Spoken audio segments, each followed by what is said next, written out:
I'll share this example with you. She found his drinking to be somewhat excessive at times, and she was just trying to figure out what to do because it brought up a lot for her with a family of origin history of addictions and a previous 20-year-long marriage with an alcoholic that never got any treatment.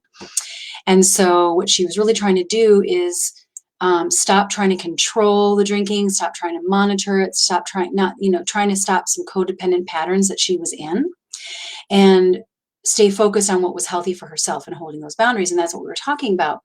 And as we got into what she was going to do to hold her boundaries, for example, if she thought that he had been drinking too much, or if she suspected he was intoxicated, she would choose to not spend time with him at that time and wait until he's not been drinking. And we talked about how she would do that, how she would communicate that with him. And she asked the question, won't that sound like an ultimatum if I do that? And I really don't want to be doing ultimatums. And this, I thought, was such a perfect example of a myth, a really common myth that comes up around boundaries. And I've spoken on boundaries before. You can actually check out my previous topics and videos in the announcement section on the left-hand side of the feed of this group, if you want to check those out. But today I really want to address this topic again, specifically on how do boundaries relate to unconditional love and ultimatums, because these get confused a lot. And there are some damaging myths about boundaries that destroy relationships. And the truth is that you really cannot have a healthy, authentic relationship without good boundaries or inconsistent boundaries. You just can't. And I've said this before, but I really look at boundaries as literally the immune system of our marriage. And it's the knowledge of what is self and what is not self. What is me and what is you? Where is the line between who we are and what is not us? And if we don't have that, if you think about that on an organism level, if we don't actually have a strong sense of who we are and what is not us, then we have autoimmune diseases, right? Where the immune system starts to attack itself, where it starts to see that what is itself is maybe misconstrued as something else, or like is treated as a foreign body.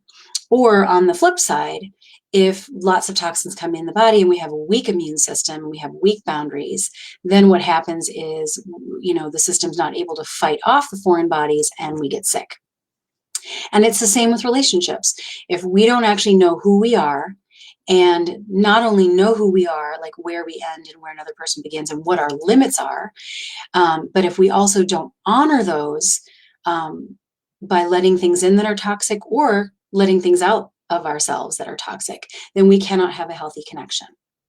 And I think that this is something that people resist a lot, not in theory, like I think people might get it intellectually, but people resist it when it comes to actually executing these boundaries because it's hard, right? It's hard. It's not easy to execute, especially if we were not raised with healthy boundaries, and because it seems really counterintuitive.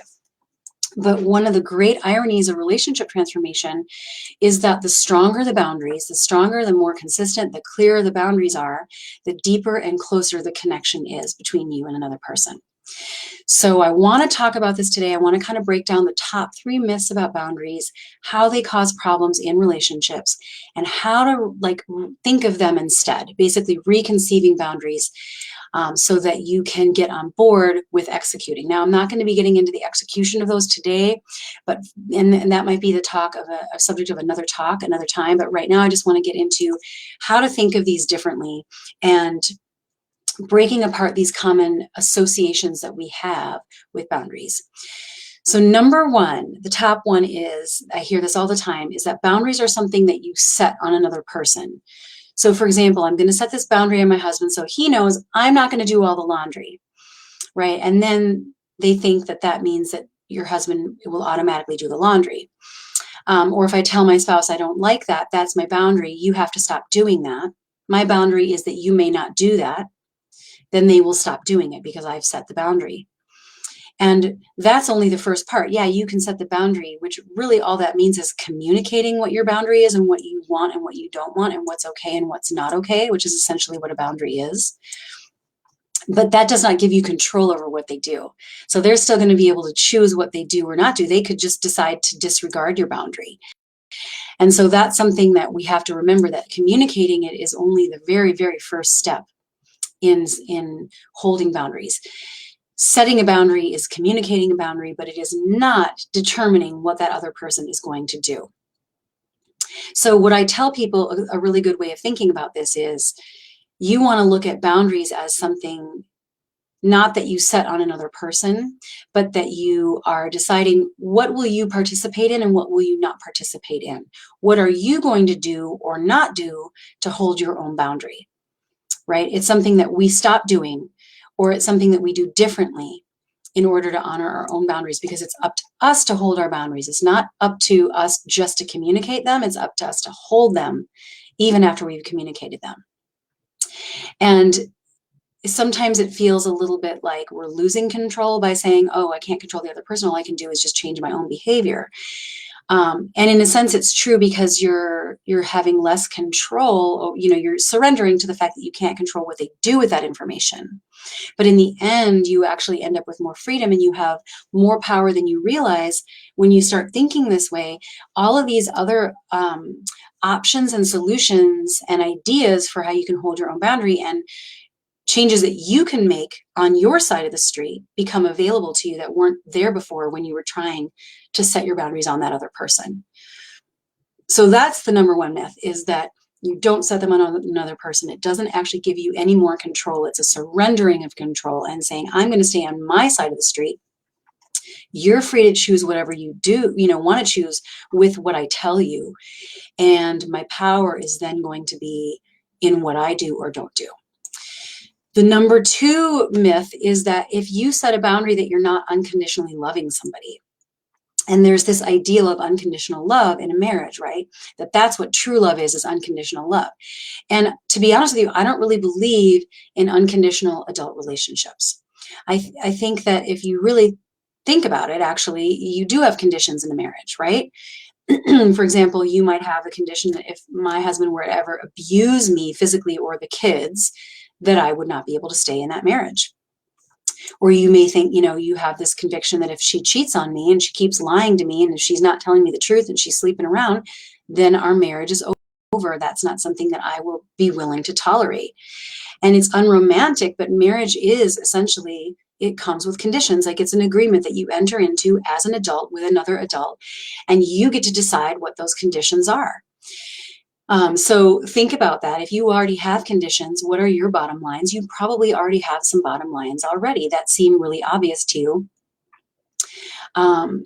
But this goes with boundaries as well. You might have things that are unacceptable to you, and that doesn't mean that you are not unconditionally loving your spouse, because you can actually have unconditional love for somebody and still choose not to be in a relationship with them. Or you can have unconditional love for your spouse, but still have bottom lines for yourself and say, this is what I will do. I might leave. I might disconnect from you. Here's, whatever it is for you, you can do that. And even if you're in a different house, you can still unconditionally love your spouse. Like, the love can still be there, but you can still have that boundary of protecting yourself and your children. And I think a lot of people find that that's more acceptable for their kids. Like, I can set boundaries for my kids, but not for myself, but it's just as valid for yourself. So that's what I want to really get across, is that unconditional love is really not for functional adults. I mean, it is in the sense that you can still have love and access love for that person. But it doesn't mean that loving them requires you to have no boundaries, or to just tolerate anything, or to keep accepting things even though behavior doesn't change, because you love them. Now, it's different with kids. I think that as parents, we do unconditionally love our children, and we don't make it conditional. But in an adult relationship, as an evolved human being, it's really okay to have conditions. So that's the second myth that I wanted to get you to really think about. Are you putting too much pressure on yourself to say, I love my spouse unconditionally, therefore I cannot set boundaries? Because that is not true. The third thing is, and that's what I touched on in the example that I gave in the beginning, is that boundaries mean that you're making an ultimatum. And this could not be further from the truth. Like I said before, boundaries mean that, setting a boundary doesn't mean that you're controlling another person. You're only in control of yourself, and the other person has choices about what they do with the information that you give them. right? They get to choose if they're going to participate in your boundaries or not. And then you get to choose if you're going to participate in a relationship with someone that doesn't honor your boundaries. I'm going to give just a really little example here. If I say to my spouse, hey, if you keep coming late to dinner without letting me know, I'm just going to pack up the dinner and put it in the fridge for you within 30 minutes of our agreed upon time. And then that's just a boundary. That's just what I'm going to do. I'm not going to sit here for 2 hours waiting or not knowing what's going on. So after 30 minutes, or maybe it'll be 15 minutes or 10 minutes or whatever you choose, you've decided this is what I'll do. So that I'm not wasting my time, I'm holding my boundary. I'll put the dinner in the fridge and you can have it later. Your spouse still has a choice. They can do whatever they want with that information.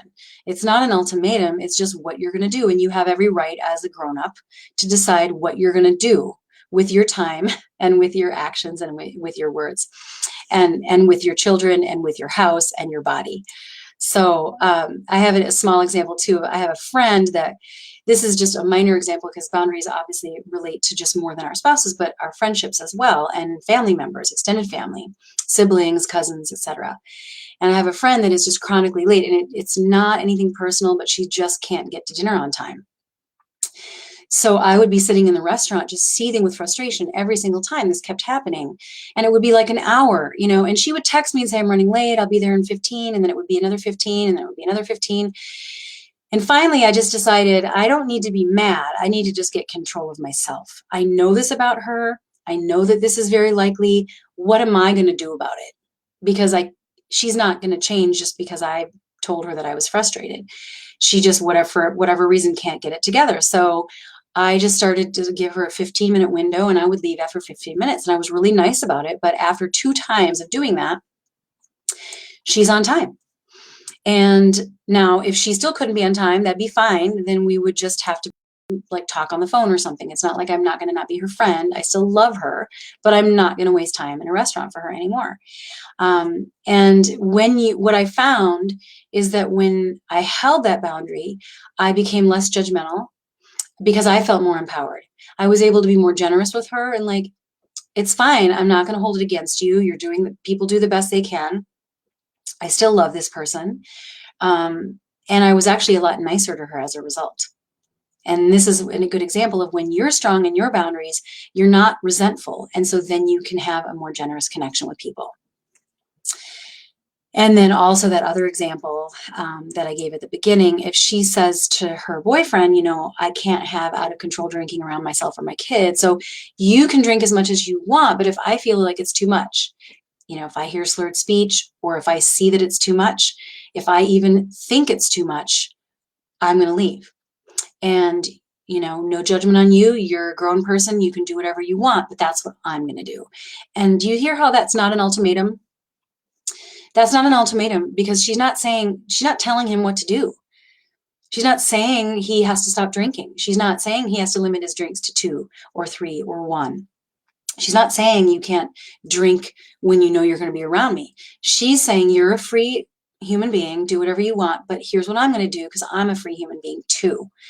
So claiming your freedom as a human being is not the same thing as issuing an ultimatum.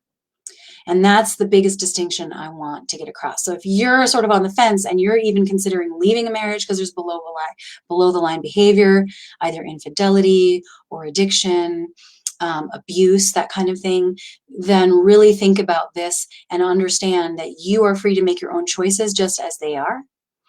And all you're really doing is reclaiming your own power to choose. That's all you're doing. You're not telling them anything that they need to be doing or not doing.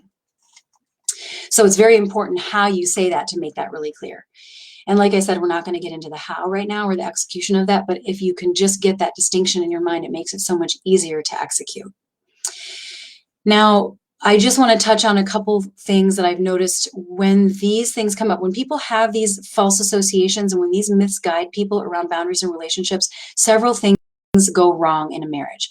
Without good boundaries, you have resentments. If you're not holding your boundaries because you're afraid that means that you're controlling or because you're afraid of how they might respond and accusing you of issuing an ultimatum and you don't hold boundaries, you end up having resentment. I don't know one person who's not holding their boundaries that is not holding on to resentment. And what happens when you have resentment? It erodes emotional connection. And without emotional connection, you are not able to really communicate effectively, and you're not able to solve problems together. You're not really on the same team when you're holding resentments. And that is really eroding the fabric of trust in a relationship, because you can sort of sense when your spouse is resenting you, and if they're not communicating it, and they're really not taking responsibility for their own boundaries, and they're holding it against you, then you don't feel close to that person. And then that causes a whole host of other problems. And if you think about it, if you're secretly pissed off, and you're seething with resentment, obviously that's gonna come out eventually, right? How many times have you been seething with resentment, or you're kind of holding things in for a while, and you're trying to be cool with something that you're not actually cool with, where you take a lot of crap and then you explode? And then you end up saying things that you regret, and you cause a lot of undue conflict. And then you feel guilty. And then you might even think the problem is that you set a boundary, when the problem was that you waited too long to set the boundary, and then you did it wrong. And the way that you did it ended up causing more problems. But it was actually that you waited too long and you kept it in. And so that's another way that not having boundaries erodes the relationship. Another thing that happens, I see a lot, is that when you don't have clear boundaries, you end up not being able to see what's yours and what's the other person's. Or if you're not holding good boundaries, your spouse can't see what's theirs and what's yours. And so there's a lot of blame. You're going to be blaming, they're going to be blaming, there's going to be a lot of finger pointing, there's going to be a lot of toxic defensiveness, and that results in distance, right? That results in not loving behavior. That results in the opposite of closeness. And it could be that you're worlds apart and you're not talking anymore and you're just roommates, or you're fighting all the time. But the blame component is really a confusion of boundaries. And I've talked about this before, and I think I even have a blog on blame and boundaries if you want to check that out, on the connection between not having boundaries and blame, and vice versa. When we're blaming, we're essentially violating boundaries. Same with self-blame, in violating our own boundaries for ourselves. And so this is why it's so important to have boundaries. If you don't have those clear boundaries, you're just not going to be loving, you're not going to be generous, you're not going to be close, and you're not even going to really be authentically you, because you're not even letting them love you for who you really are, because you're pretending to be somebody that you're not by not holding your boundaries. So that's why it's imperative that you hold these boundaries, think about what they are, and I want you to keep a few things in mind as you do this. First, obviously, you have to know what are your boundaries, write them down, get really clear. What will you do or not do to hold those boundaries, as opposed to trying to control your partner's behavior? And then remember that holding boundaries takes work. And this is why a lot of people don't do it, is because it takes commitment and it takes a lot of follow through, even when it's not convenient. In fact, it might be extremely inconvenient to hold a boundary. Like if you've decided you're going to leave, or you're going to walk out of the room, or like with my parents, I held a boundary and I would leave with my kids if they crossed those boundaries. And it was extremely inconvenient a few times, but it worked over time. And if it doesn't work, you just keep doing it. You keep doing it no matter what. And that takes a lot of commitment to yourself and to your vision of a healthy relationship. You cannot make your boundaries contingent upon what's easy. You have to be willing to go way out of your comfort zone to do that. And that's same with honoring your spouse's boundaries as well. You also have to remember that it may not be made easy by your spouse when you set a boundary. They may judge you. They may think you're being selfish. They may feel offended. They may be hurt. Or they may really have a stake in things not changing. And so they're going to be resisting you. They might just make it really difficult for you, either passively or aggressively. So don't expect it to be easy, like, oh, as soon as I know what my boundaries are, and as soon as I decide to set them, and as soon as I decide to change my behaviors, then it's going to work. That'll start the process, but you also then, that's why I'm saying it takes work, and you have to be committed to the long game of this, because there's going to be a little bit of a backlash sometimes as people adjust to your boundaries. Excuse me. They have to recalibrate themselves to the new way that you're teaching them, because we teach people how to treat us. And so just like when you're conditioning a child and they're used to having things a certain way, and now you're changing, you're cracking down and you're saying these are the rules now, they're going to fight you even harder until they finally accept the truth of what your new boundaries are. And it's the same with all human beings. It's obviously not the same. Adults are different than children, but you do kind of have to expect that there's going to be a little bit of a backlash. And the people that rail against you having boundaries the most are the people that benefit from you not having them. Right? So just remember that. Of course, they're not going to like it, and they don't have to like it. And it's okay for them not to like it. And it's okay for them to sulk or pout, or for them to hold it against you. And just let them have their feelings. Trust that they're going to get over it, and stay strong, and they will come around. And if they don't come around and it becomes not safe for you to have boundaries in a marriage, then you're probably in an abusive relationship, and that's something to think about. And that's the subject of another conversation. But barring any sort of, if you're not with a narcissist and you're not with an abusive person, then holding boundaries is just something that they will get over it. So be strong and hold those for yourself, for the sake not only of you, but for the marriage. You're actually protecting the marriage and raising the bar on your marriage and laying the foundation for a healthy, better marriage. You're taking a leadership role for the sake of your marriage by holding boundaries. And it's actually a gift to your spouse, because it allows them to see the line of like what's theirs and what's not, what's not yours, so that they can grow. So it's actually a really loving act. And that's actually another myth that I didn't even include in this talk, but I think a lot of people tend to think that, well, if I set a boundary, then I'm being not that loving, I'm being selfish, or I'm closing people out. But actually, it's the most loving thing that you can do for your spouse, for your marriage, and for yourself. So I hope that that clears up some misconceptions about boundaries today. Recommit to having those if that's been a problem for you in the past. Honor those and know that it's the only way that you can have a mutually loving, truly generous, authentic, and deeply loving connection. And there's nothing better than that, obviously. So if this is something that you want help around, if it's something that you intellectually understand, but you know that you've had trouble doing it and executing it the right way in the past, or knowing where the lines are for you, then I invite you to book a call. This is something that I specialize in. You can actually book a free call with me at monikahoyt.com/talk.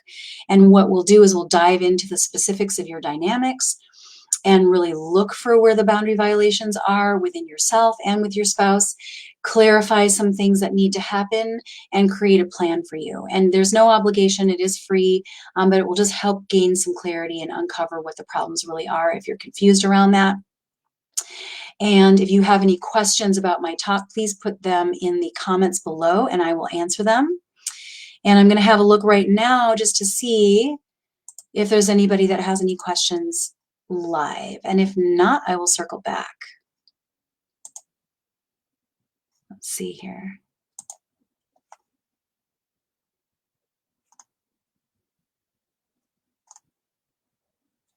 Hey, Susan, I'm glad you could join us.